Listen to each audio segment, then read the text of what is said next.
লুকটা তোমরা দেখতে পাচ্ছ, এটাও একটা সেমিফাইনালের লুক, যেটা আমার 18 নম্বর ব্যাচের কৃষ্ণার করা।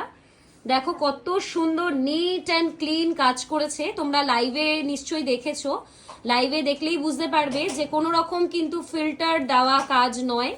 দেখো প্রথমত কি সুন্দর নিট অ্যান্ড ক্লিন পুলিং করেছে, কোথাও কোনো হেয়ার কিন্তু মেসি ভাব নেই। কলকাটা দেখো কত সুন্দর হয়েছে, একদম বিগিনার স্টুডেন্ট। এর আগেও আমি ঝিলিকের কাজ দেখাচ্ছিলাম, সেও কিন্তু বিগিনার। আর দেখো মেকআপটা কত গ্লো করছে, খুব সুন্দর পরিষ্কার পরিচ্ছন্ন একটা কাজ আমাকে মানে কৃষ্ণা আমাদেরকে দিয়েছে। এর আগেও কৃষ্ণার কাজ তোমাদেরকে দেখিয়েছি, ভীষণ সুন্দর ছিল। আর আজকেও দেখো কাজটা কত ফাইন হয়েছে।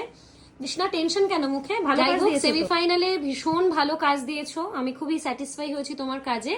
তো চাইবো ফাইনালে যেন আরো দারুণ কাজ হয়, লটারি হবে, যার ভাগ্যে যেটা পড়বে সেই লুকটাই কিন্তু এক্সামে ক্রিয়েট করতে হবে। ঠিক আছে, খুব খুব ভালো কাজ হয়েছে। তো আমি চাইবো পরবর্তী সময় প্রচুর প্রচুর ক্লায়েন্ট সাজাও এবং আমাকে ট্যাগ করো যাতে আমি দেখতে পাই যে কেমন কাজ করছো। ঠিক আছে, চলো।